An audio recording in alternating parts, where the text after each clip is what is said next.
Heyo! Welcome to Green Dudes, a Green Day podcast. I am Connor Mack, and I'm here with my best friend of the whole wide world and fellow lifelong Green Day lover and co-host, Connor Kelly. Wow, How are you thank doing? you. How are you doing, buddy? I'm doing good. I even got like the co-host treatment, which is really special. So thanks for that. Yeah, no, I mean, you know, this is our first episode officially. This is the first episode of Green Dudes officially, and you know, I wanted to kind of start off on a positive note. You know, you might be demoted or reassigned, Shuffled around. Yeah, I mean, it's all. You know. The organization might be restructured at some point down the line. I can't make any promises. That's all part of the process, you know. I get it. Exactly. I know how it is. But as for now, you are the coach. I'm starting on top. I have nowhere to go but down, you know. I know. Don't fuck it up. Yeah. I'm doing pretty good. I'm doing pretty good. It's cool just to be sitting down and talking Green Day with my best friend. Yeah, absolutely. And to kind of, we're going to kind of intro the show a little bit briefly here for those who do not know us. You know, we definitely are you know, people in our lives.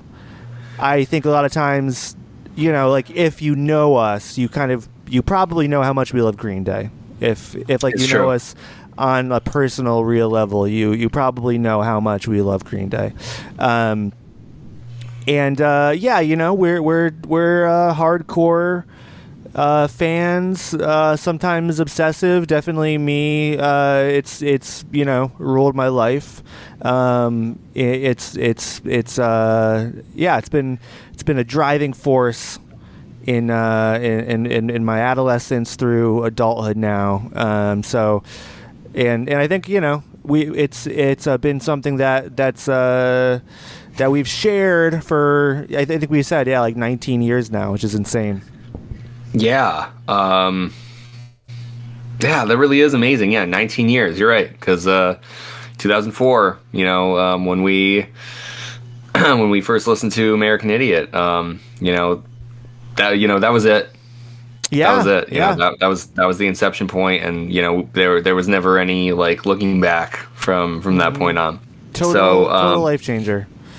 Yeah, to think that very nearly that we have 2 decades of, you know, just like loving Green Day, you know, as fans under our belt, like that's for better or for worse.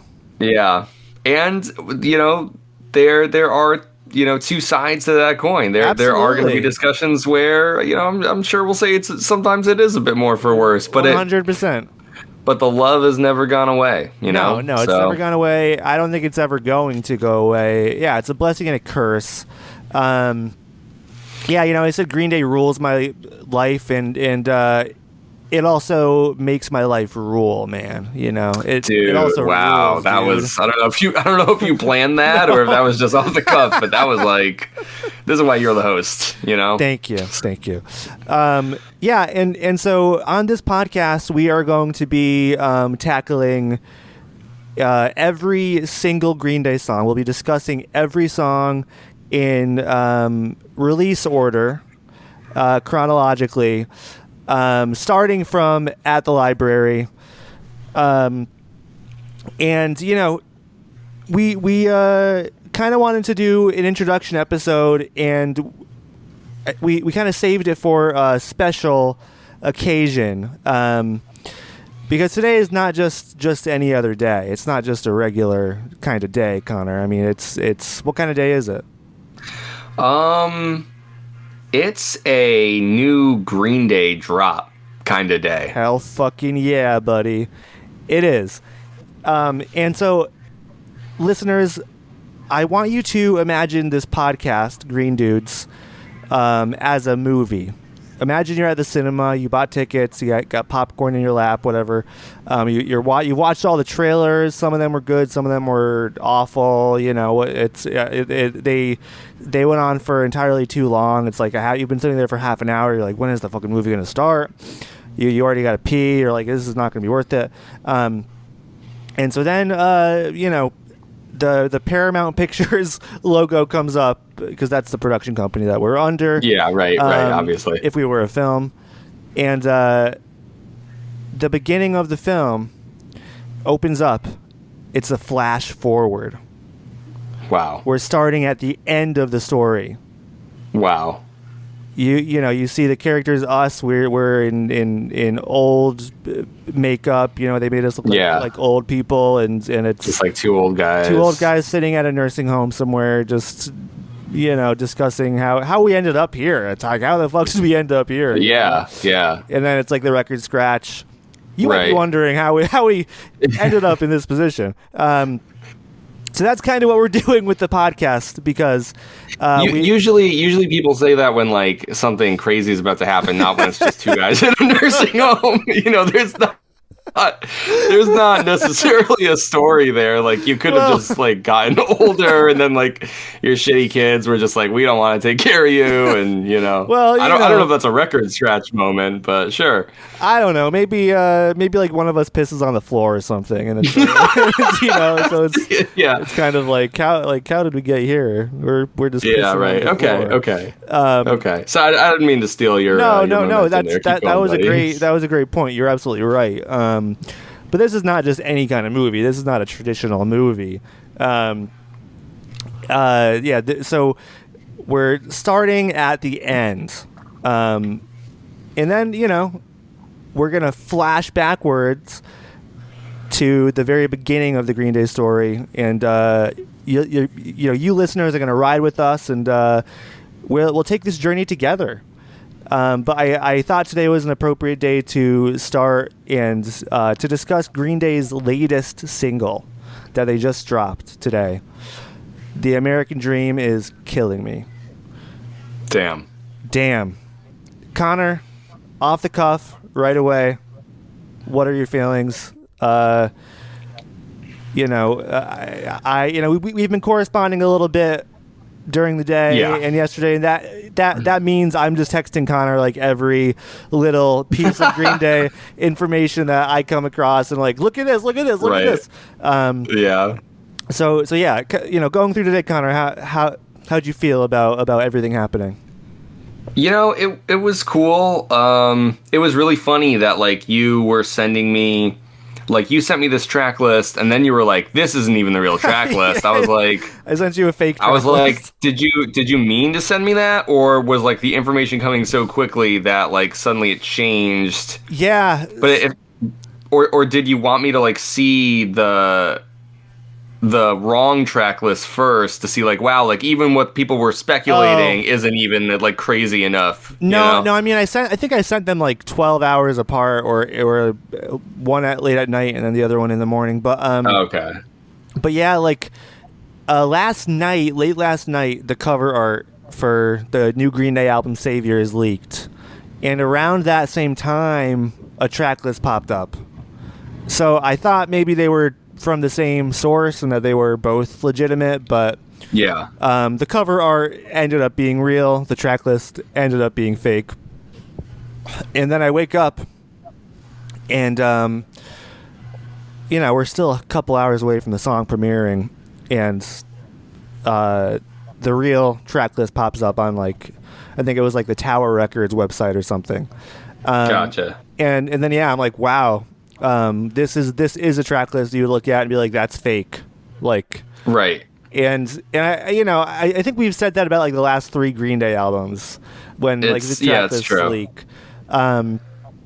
But yeah, that's a good place to start, Connor. What were your thoughts when you looked at that track list and saw those names? Yeah, it is. I really like the way you put it, where it's like it feels like it would be a fake track list, because it really does feel that way. Like, they've been kind of like getting a little crazier, like, you know.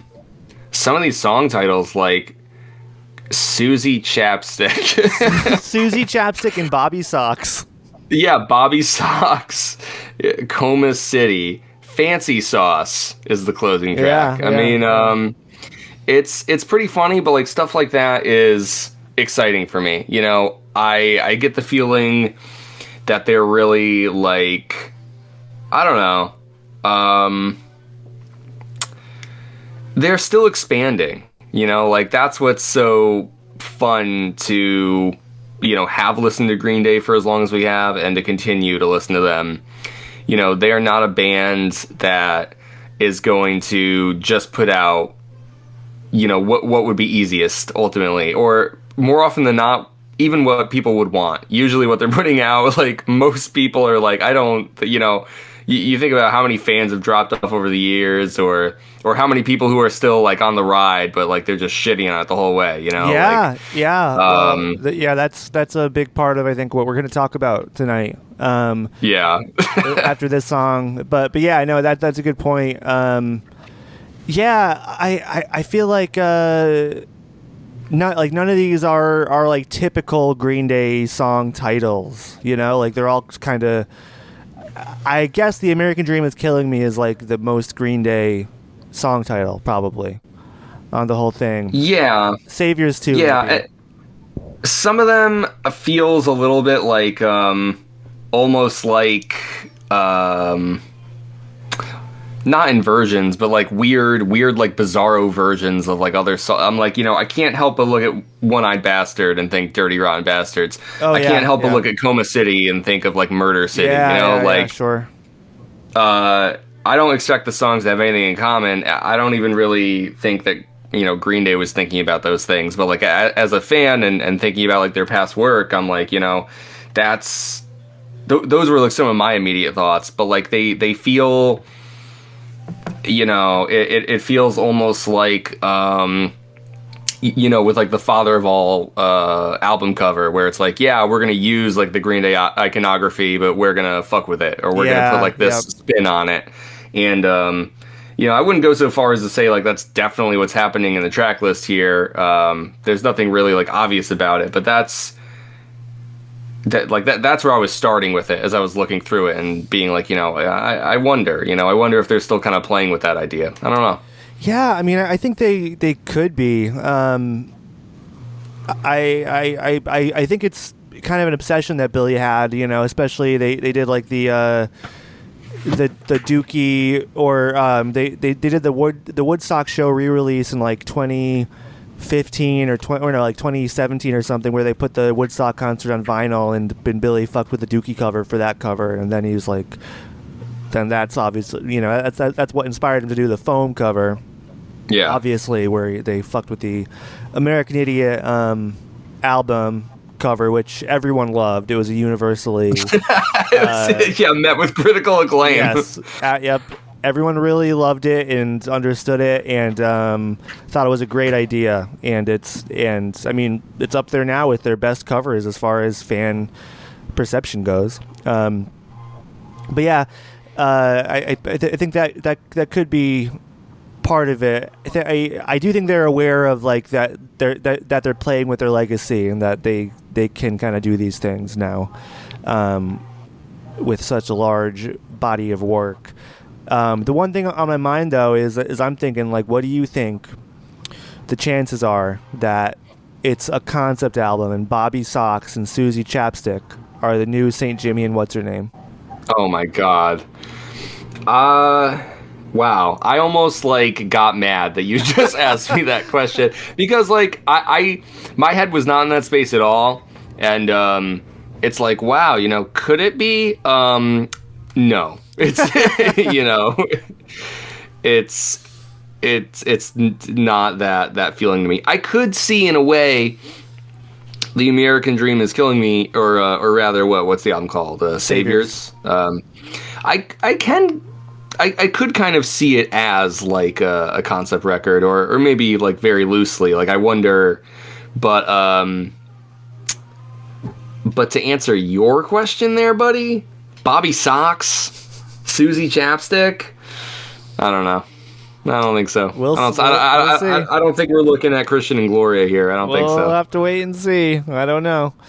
Could be the new St. Jimmy.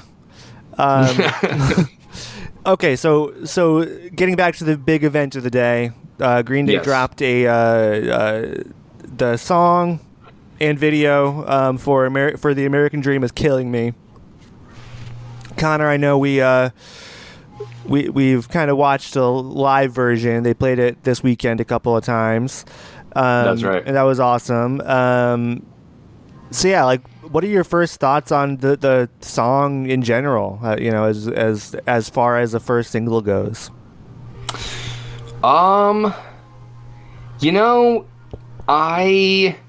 Overall I like it, and I think it's a really strong, like, foot forward. I think it's a cool statement. As we talk about the song more, I think you are going to find I do have what I think of as, like, minor criticisms, or even less than that. Like, I wonder if there are things they could have done to make the song stronger. But for what it is, just taking it on its own merits, I think it's pretty good. And what I'm especially happy about is that they're coming out with this first single, and, you know, they have something to say, you know. I'm glad that there is just some kind of, like, any kind of message behind it, you know. And not to say that there was nothing of value on Father of All, because that isn't true. As many people would say that, by the way. Yeah. And are saying it. Yeah, but I don't think that's true. You and I know that's not true. We know.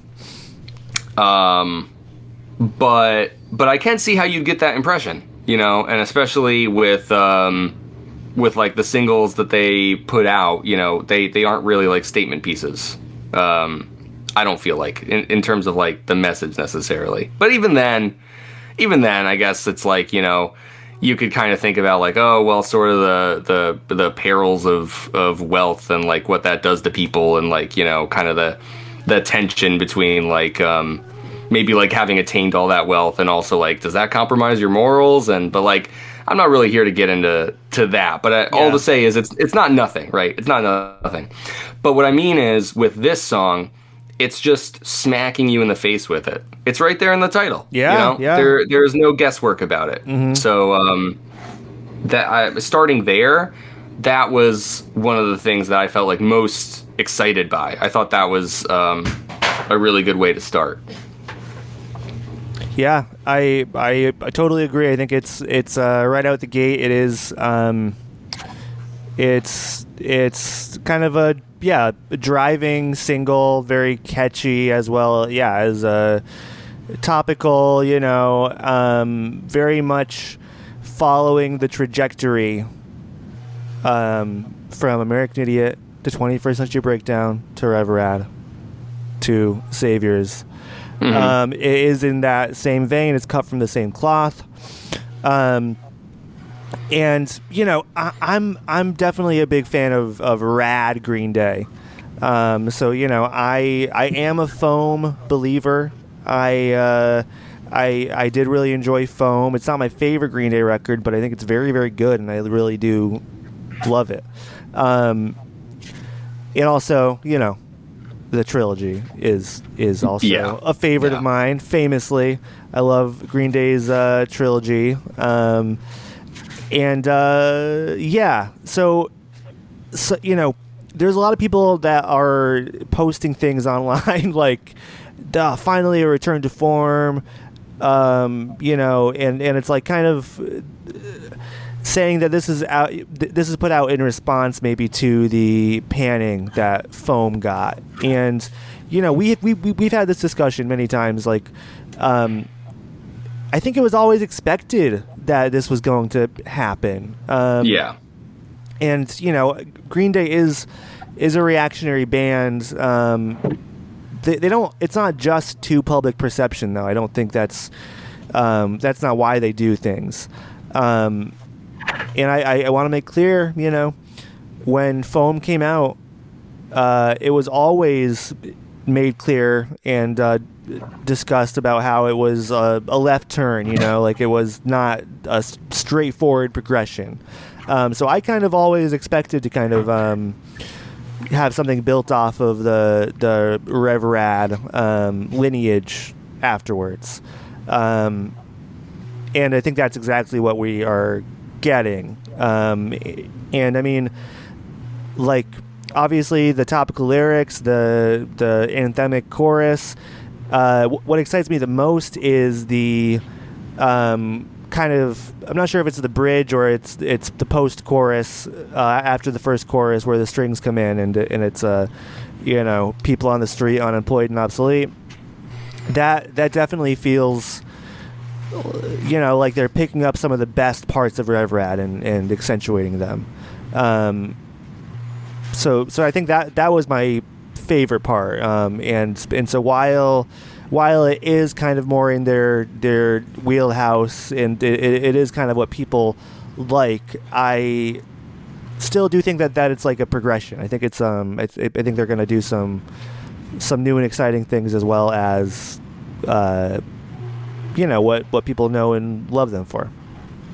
Yeah, I think you're right, and I definitely can see how people would get it like crossed, where it's like, oh well, they're putting out this thing that feels more in line with what we've come to maybe like about modern Green Day, and sure, it's like, is this more related to Rev Rad? Absolutely, but I do think you're right in that people who are like so quick to praise that are kind of getting it twisted, thinking like, oh well, this is happening because of the reception to Foam. But yeah, I agree that that's not the case, because just the fact that they would put out Foam at all, I think kind of speaks for itself. Because they just had to have known that what are the odds that album was gonna like explode and like usher in a new Green Day renaissance, and suddenly all the fans are gonna go, oh wow, this is exactly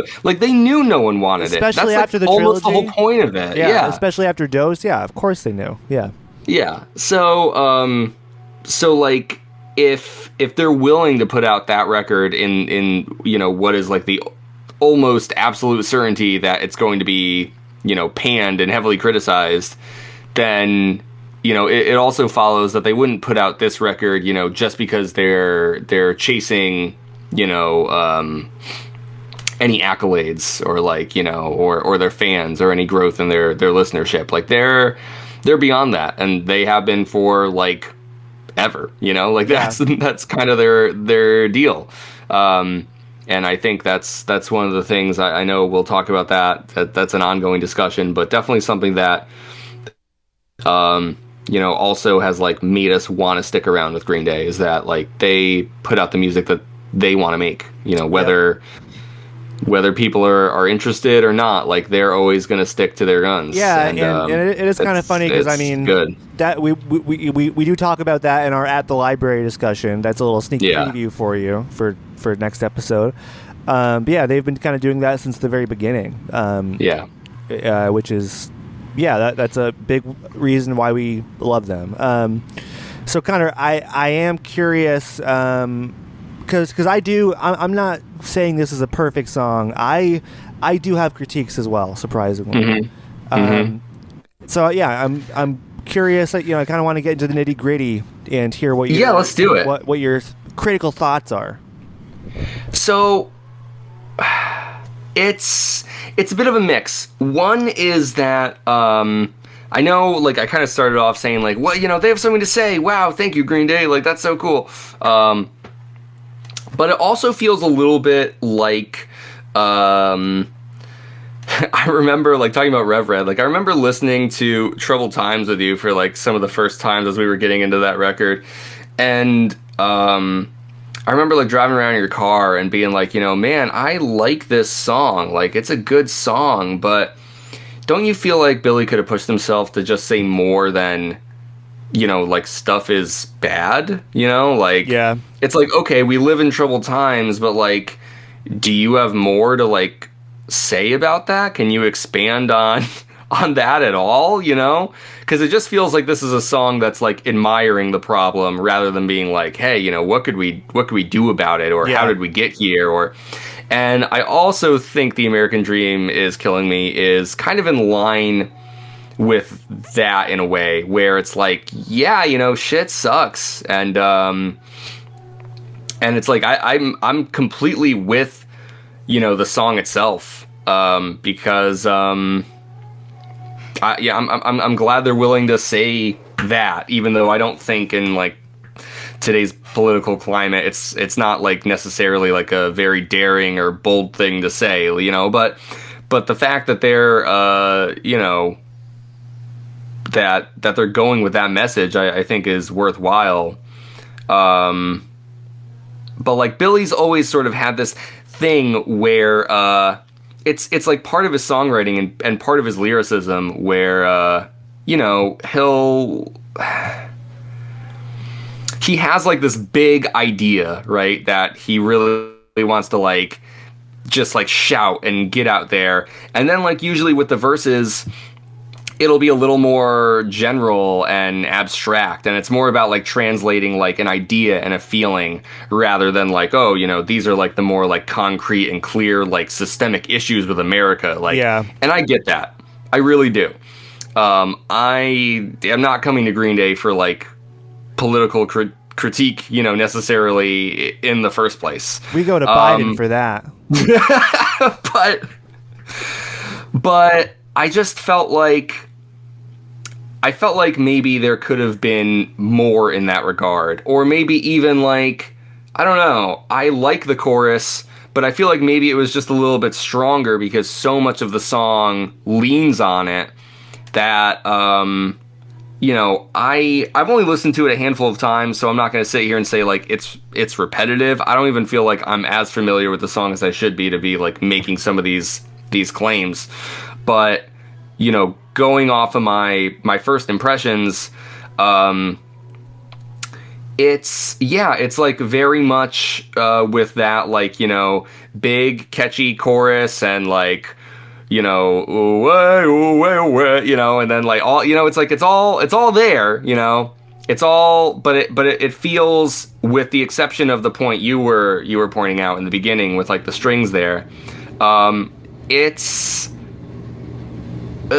sounds, I don't want to say it's like formulaic, you know, but I think they could have had like a stronger structure or like something to make it feel just a little bit more exciting. Yeah. And like, just to close my point, like, I kind of think about when I first heard Bang Bang. I remember when that came out and you and I listened to the song. I was like on my lunch break or whatever, and we talked about it on the phone. Like, and that song was like made to feel like it was like unleashed. Yes. You know, like it like, you know, just destroys you. Absolutely. You know, it's just like pounding you into the ground. Like, they made a really concentrated effort to like do that. And so again, I get that that's not their goal here, but I know what they're capable of. I know like what their skills are and what they can translate. And I feel like some of that energy, or maybe some of that like, you know, left field kind of strangeness, I wish there was just a bit more injected into this. That's really where I'm coming from when I say like I have a critique. It's not that there's anything bad about the song. It's like, I just wish it was a bit more. Yeah. You know? No, that, I mean, that makes total sense. I think you are right. You know, what I'm going to say now, I don't know if this is shocking or not, but, and again, my prerequisite is that I really like the song. I think it's freaking awesome, you know. But I do think that it is the weakest leading single since Know Your Enemy, maybe, which is crazy. I mean, and it's tight between this and Oh Love, honestly. But Oh Love was such a, you know, what I didn't expect. You know, it was so unexpected that I think it takes the cake a little bit for me. And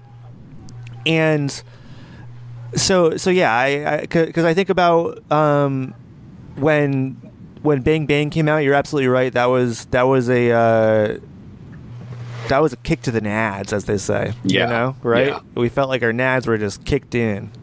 Yeah. Yeah, you're like Destroyed. Yeah. I was like, wow, okay. We had to have reconstructive surgery, and that was a long process and painful. But anyways, Yeah. It's all part of the story of how we end up in the nursing home pissing ourselves. I know. That's a great. It's scene, I mean, you know, it's all coming together, you know. So yeah, see, it's just the story of our lives. We do get into graphic detail, so be forewarned. Get ready for that.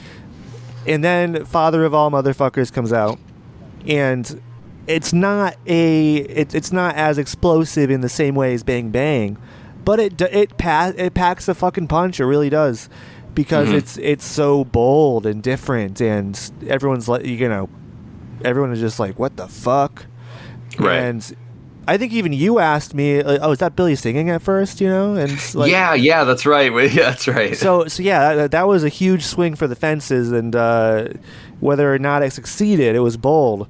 And yeah, this definitely is safer. At the very least, it's safer. And as far as it being maybe formulaic and kind of hollow, I guess, in the same way that maybe Troubled Times is, and some other songs on Rev Rad maybe. I do understand where you're coming from with that, but I also do kind of want to push back a little bit, because I think it's more substantial than some of the times that they are the most guilty of that. Like, there is some substance. It's not all platitudes, there's some platituding, but it's not all platitude. So yeah, I mean, and the bridge and then the guitar solo, like, those are both really, really good. I really love those parts. Those are exciting. I wanted to mention the guitar solo. Yeah. Definitely, because I like it a lot too, and it sounds, it felt like a live guitar solo to me. Like sometimes even, he'll just, when Billy just like plays and does like a guitar solo, like kind of, yeah. It felt very much in line with that. Like it felt like something he would just like play while he's like running around on stage, but they threw that into the song. It was cool. Absolutely, yeah. And so for me, I feel like those things do elevate it above some of those more bare bone, anthemic kind of generic songs. Yeah, I hear you. But I think overall your point is fair, and I do agree with it. Lyrically, I think it is good. I think it's mostly good. Oh, the thing that I was going to say too, kind of about good, you're kind of asking, well, hey, we're acknowledging that there's a huge problem in the U.S. or whatever society, but you're kind of like admiring it from afar, not really talking about any concrete action we can take or anything deeper than that. And thinking about that, I'm just like, well, what would they say? Like what would they even? I know. Like, well, like, just especially from the position that they're in, as very, very wealthy people. It's like, at what? Because this song, as it is, it's like it's walking that line of like, yeah, I mean, you can see all of this from your mansion. It doesn't like it's actually not materially affecting you, really, like. And so I feel like if they went any deeper, it almost would feel disingenuous in a way. Yeah. Because they're not literally experiencing it.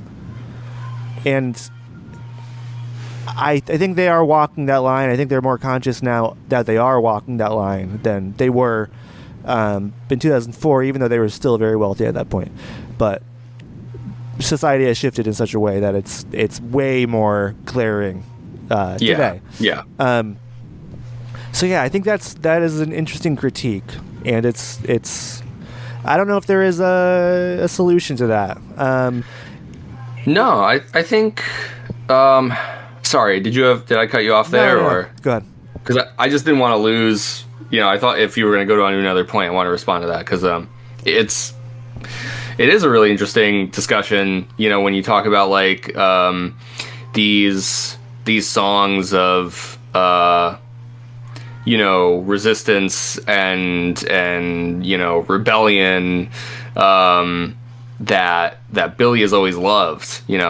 He's also loved writing those kind of songs for a very long time. Like he's very much like romanticized being the underdog. And then of course, like at a certain point of experiencing like wild success through those beliefs and holding those beliefs throughout their life, suddenly they find themselves, on the other side, and I guess I also get it's not as simple as all that, but like, really the picture I'm trying to paint here is like, Green Day's never really changed their message. They've definitely changed what they write about, because like if you go into the At the Library episode, like so much of the early Green Day, it's all love songs, it's all pining, it's like but like they've still always had that element to it of feeling like, they're others, they're outcasts, and they're like, fighting back against like normalcy, like I think that they've seen themselves in that way for a long time too. And so now you get to the point where, well, they're older, they're rich, but like to them, like that message hasn't changed. And so like just through the course of time and through their remarkable success, suddenly the message that to them has never changed and never wavered feels like, well, okay, but now it's coming from like a completely different perspective, right? Like it's the same people, but just like you're saying, the way the society has shifted, the way that like, these larger discussions have been happening like more and more commonly, more and more frequently about like wealth disparity, and what that means in terms of, like critiques on capitalism and, the way that America is structured. And so it's like, oh, like, are these the people who are best fit to deliver this message? But it's like, well, I guess all I mean is like, they've always been delivering the message, but they're like, strata in like the class system has changed. And so, like, I do think it also would be, like, disingenuous for them to try and, like, change their message just because they're rich. You know what I mean? Like... Yeah, oh, no, I mean, definitely. And I know that's not what you're saying, but, like, just, like, talking about it all out loud and, like, kind of the intricacies of it and, like, why I think it's interesting. It's, like, talking about how, like, yeah, they've always stuck to their guns. It's, like, this is also something that they've been adamant about throughout their career. And so, like, I'm still glad to see them go forwards with it. And you're right, it's like, what steps are they really going to give in the first place that isn't going to feel like pandering or or whatever. Yeah. And you're right, because it's like Green Day's not Rage Against the Machine, like... I was just going to bring them up because, I mean, that's an example of, like, a band of pretty rich guys. They headline arenas still on their reunion tour, like... But they are able to, I guess, maybe get to that actionable heart of the matter in a way that, I mean, I don't think Green Day ever really has. Maybe with American Idiot and 21st Century Breakdown, I don't even know if that's true. Like, it's... No, but like, Billy's always been a much more, like... poetic sort of writer. Like he wants to write about like big feelings. Exactly. Yeah. I mean the thing is, going back to the love songs and pining, it's all like, and I think he said this, it's all written from the same place, and that does show. I think that's true. Yeah. But maybe the issue there is that it's I don't know, it can come off a little bit hokey or hollow, I guess. And the other, because I mean, I don't know. It's like I don't even know politically where they align. Like it's like, in my perspective, I feel like Billy Joe is just a Mark Hamill liberal. You know? Yes. Like I think probably so. I think that's probably as close to it as we can get. I mean, they just released like the Nimrod shirt with like Trump's face on it, with Nimrod over his face when Trump was invited. Right. Yeah. That's like the most, you know. Blue, no matter who kind of. And it's funny because, you know, obviously, you know, I'm a huge Star Wars fan, and so you know, by extension, I've loved Mark Hamill my whole life. And it's always funny to me, like, as I go on Twitter, and you know, he likes to post a lot, you know, and yeah, like a lot of his political opinions and the things that he expresses very much are in line, like with exactly what you're saying, with, like, you know, white American liberal, like, you know, this is what you get. And like, I always like laugh to myself whenever people will be like disappointed, be like, oh no, this is what Luke Skywalker thinks. I'm like, dude, what did you think this guy who like rose to remarkable prominence in the 70s is going to think in 2023? Like, what do you come to this guy for? I know. You think Mark Hamill is a political pundit? This is where you get your news from? Like, you know, you don't have to agree with his political opinions, but like, just let the fucking guy be. He's an actor, for Christ's sake. You know, like, what do you expect? It's almost like the best case scenario. Yes, you know, it's like 100%. I wouldn't expect any actor to be better than Mark Hamill. They're probably all worse. You know? Mean, yeah, they're almost definitely. I mean, I think it's just a lot of it is just how silly it seems, I guess, because of how outspoken he is, and maybe we are getting a bit of the same feeling with Green Day at this point. Not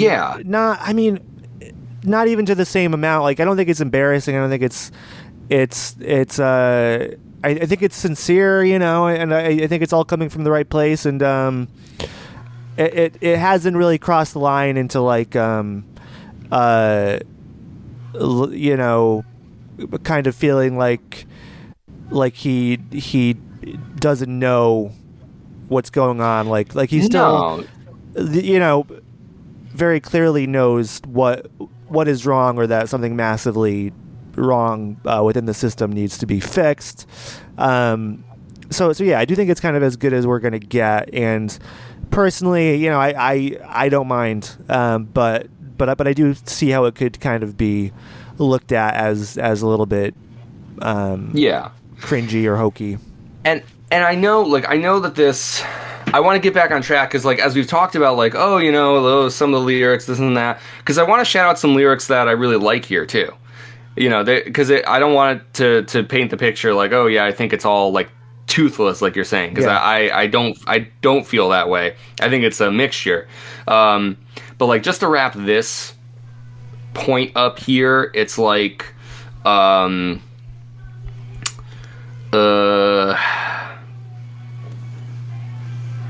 guess just saying, like, as you and I have gone through this conversation, as we've talked about it, it makes me kind of realize that even though I started off by saying, like, hey, I kind of want more from this single here, and, you know, I still think that's true. I think I would like more, but if all of these exact same lyrics were put into like a punchier, more exhilarating sort of, like, you know, driving structure, sound, format, whatever, I don't think I'd be sitting here talking about the lyrics going like, oh yeah. I think it's kind of all wrapped up in, like, I think kind of all aspects of the song, it's not that they're bad. I think we're, like, you know, at a solid 80% here. Yeah. And when you're getting something new, you know, and if it's not like immediately grabbing, then sometimes it's like, okay, well that naturally causes you to look at, like, well, then why is that? And so I think in terms of like Billy's lyricism, this really is all pretty, not even really like par for the course, because we're also saying how this is kind of going back to a school of songwriting that we weren't really getting on Foam, and so it's sort of like this winding road, right?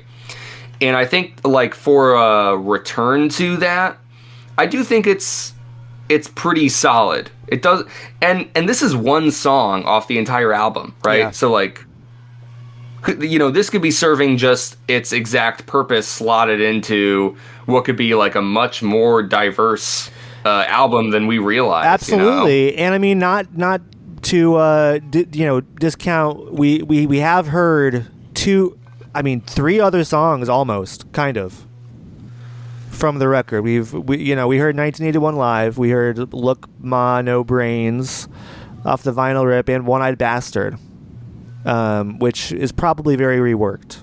And I mean, so that does sound like a diverse. That's a diverse group of songs. So yeah, I think you're right about that. I don't think we have anything to worry about as far as that goes. And no. it makes sense why this was picked as the lead single.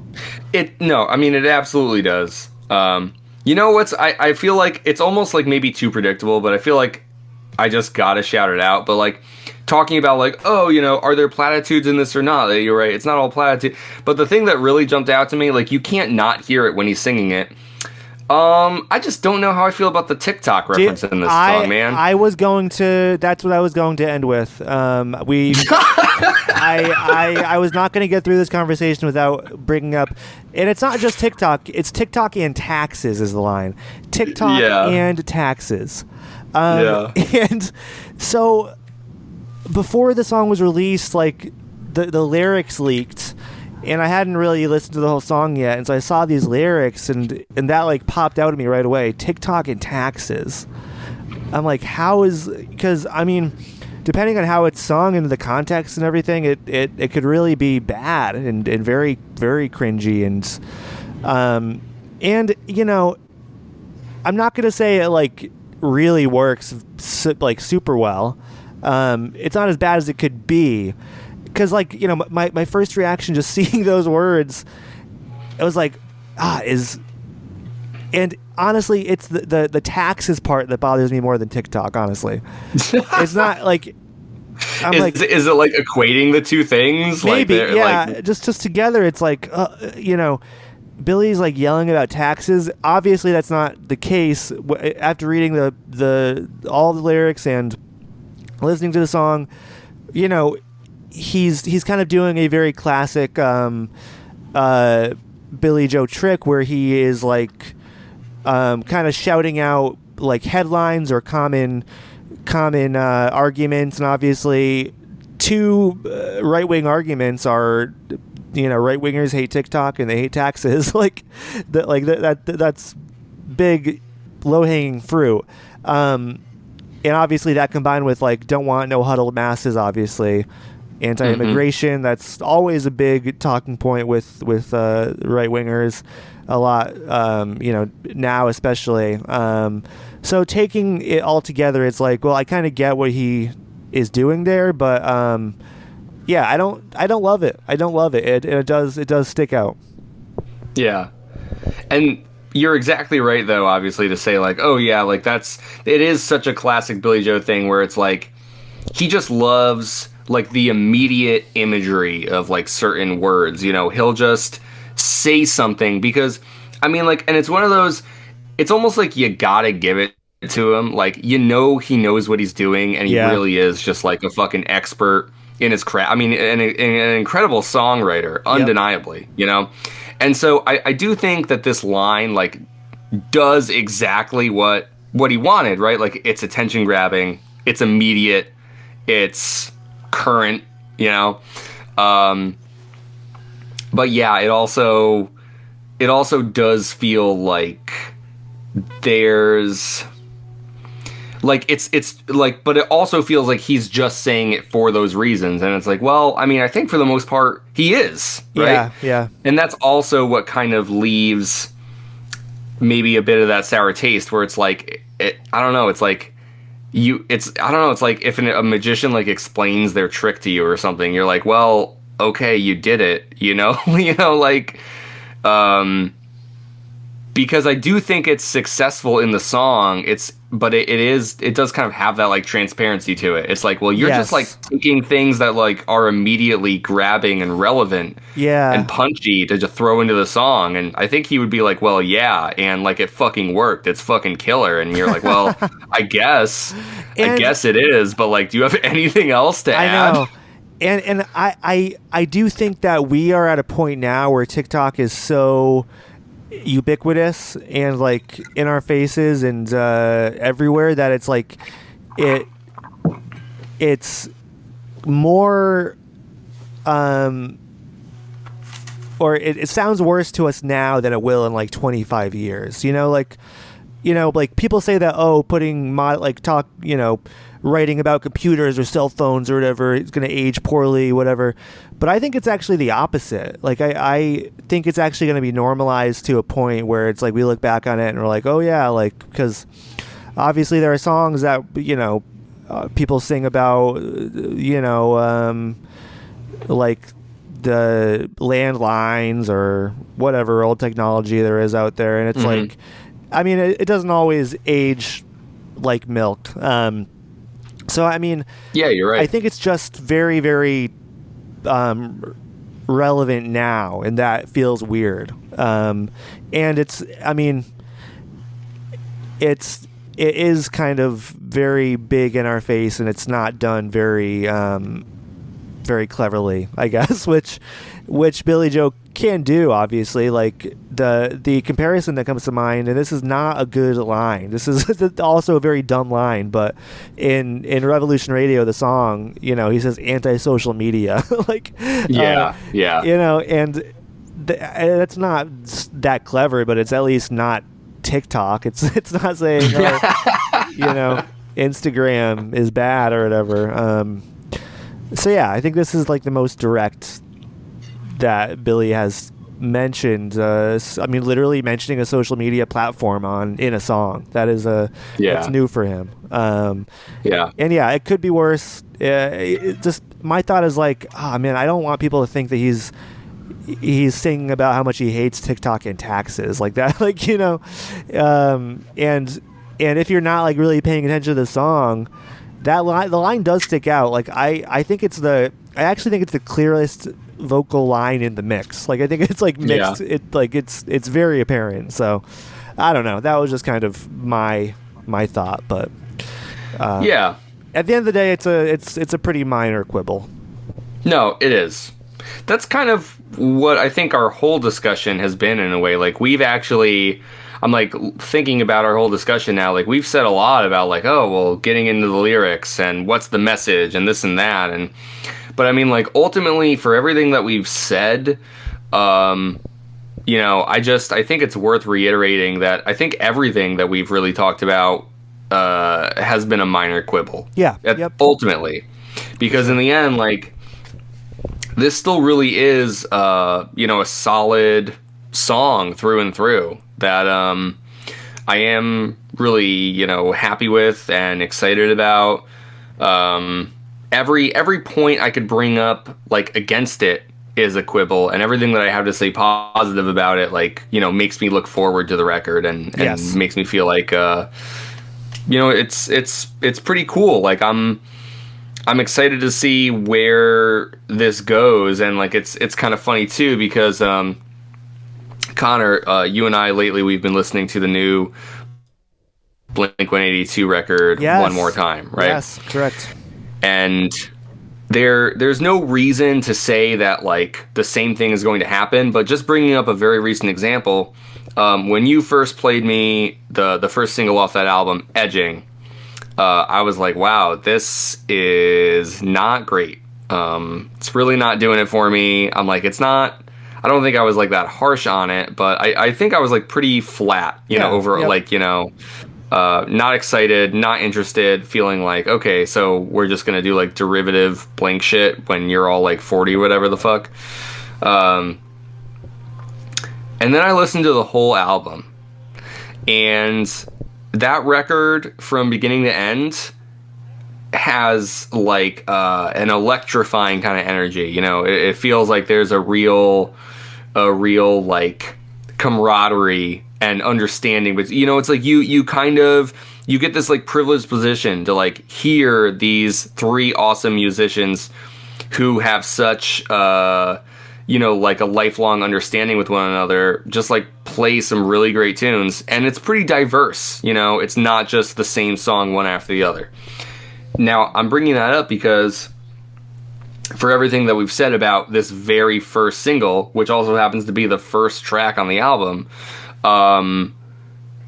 you know, we also know that Billy and Mike and Trey have, you know, just as much of a deep, familiar connection with one another as musicians. And, like, I think we kind of have every reason to expect many of these songs, which we kind of started our discussion being like, wow, aren't these song titles so fucking weird? Like, I think we have a lot of reason, actually, to expect some real different, strange sort of Green Day songs on this record. And they might just be leading with, you know, the most familiar by the numbers, hey, here's like the Green Day song we're pretty sure you wanted kind of deal, you know? Yes, absolutely.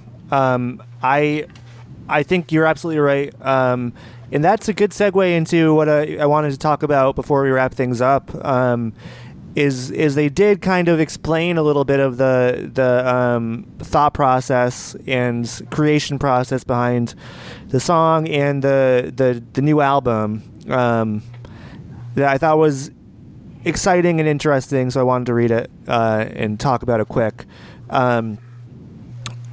Saviors is an invitation into Green Day's brain, their collective spirit as a band, and an understanding of friendship, culture, and legacy of the last 30-plus years. It's raw and emotional, funny and disturbing. It's a laugh at the pain, weep in the happiness kind of record. Honesty and vulnerability. And so I think that really does speak to what you were saying. I think we're absolutely going to get...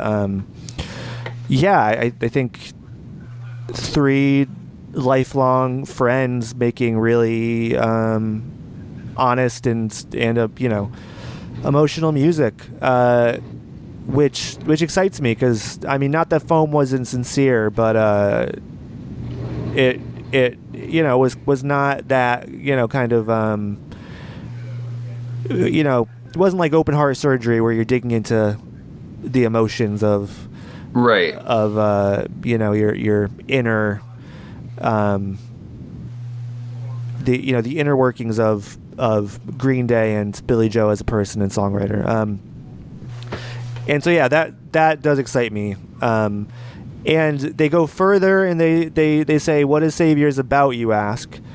Power pop, punk, rock, indie triumph, disease, war, inequality, influencers, yoga retreats, alt-right, dating apps, masks, mental health, all caps, climate change, oligarchs, social media division, free weed, fentanyl, fragility. What would Andy Warhol do? What would John Waters do? What would Quentin Tarantino do? What would Green Day do? Wow. Yeah, so the first part of that kind of write-up is very sincere and cute and reassuring and makes me feel like we're in safe hands. The second, is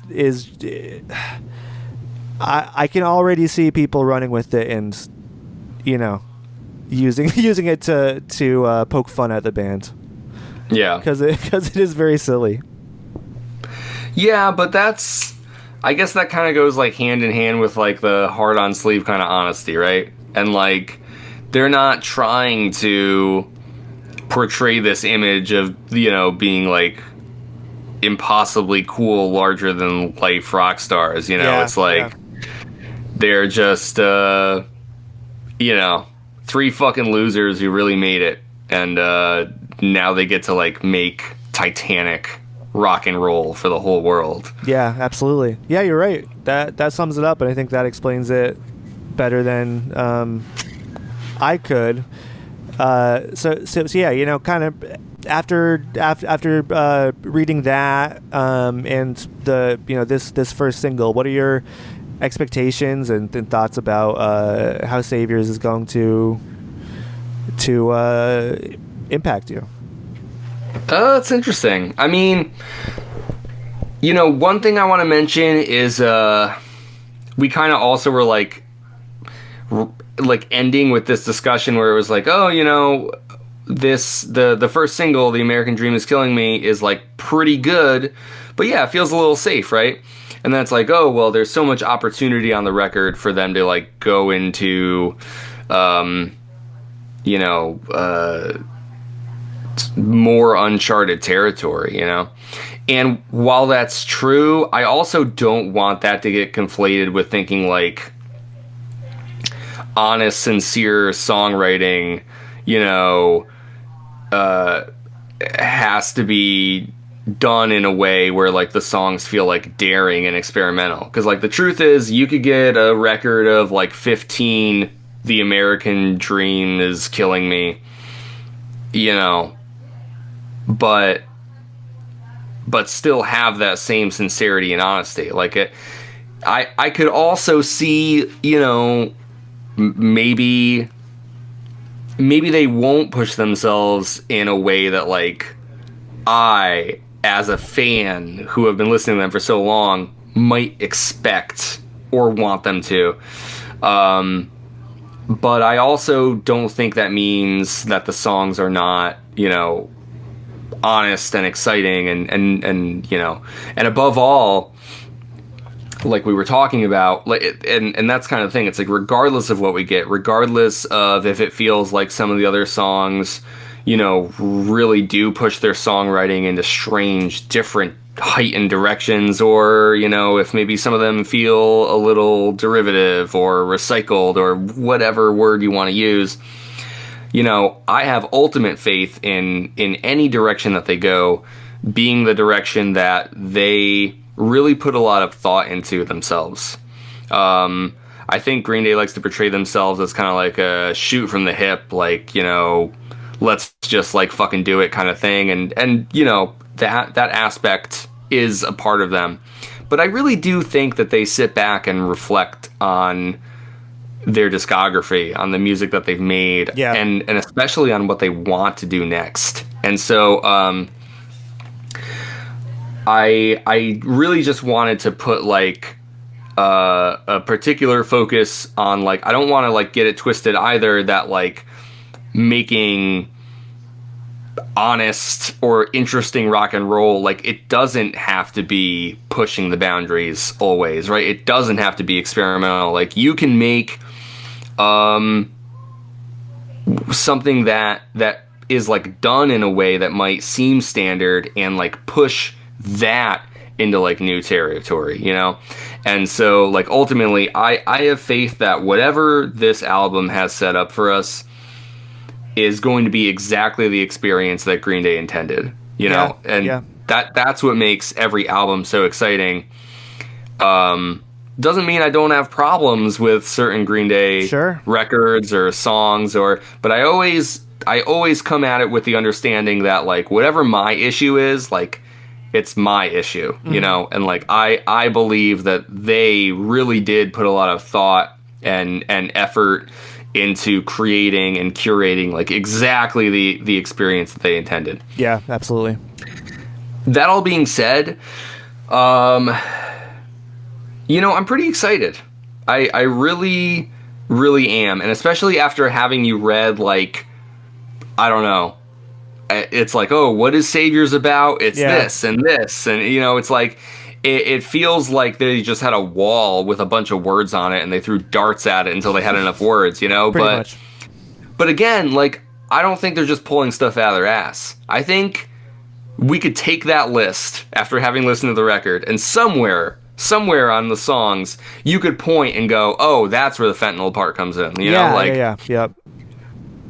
So, like, I'm intrigued because, when they say it's about this, it could be as small as just having one line that says TikTok and taxes, right? Like, it doesn't mean you're going to get a whole song about this shit, but but everything that they're saying that this album is about, I believe it's somewhere stuffed into, this track list. Yeah, I think so too. And yeah, that's exciting because it feels like we're kind of in store for like part, like kind of like self-reflection on their lives as musicians and where they're at now and all that. But then also like there's very clear societal commentary, and like I really love the fusion of like the micro and the macro, like the very very personal and like the very very big. And I think this album is gonna do that. I think you're right, and I also think summing it up that way, I think that's when they're at their best. I really do believe that. I think it's so much of American Idiot is about exactly that. Yeah, no, and it's something that Billy Joe is very good at. So yeah, that does excite me. And then those questions at the end. What would Andy Warhol do? What would John Waters do? What would Quentin Tarantino do? What would Green Day do?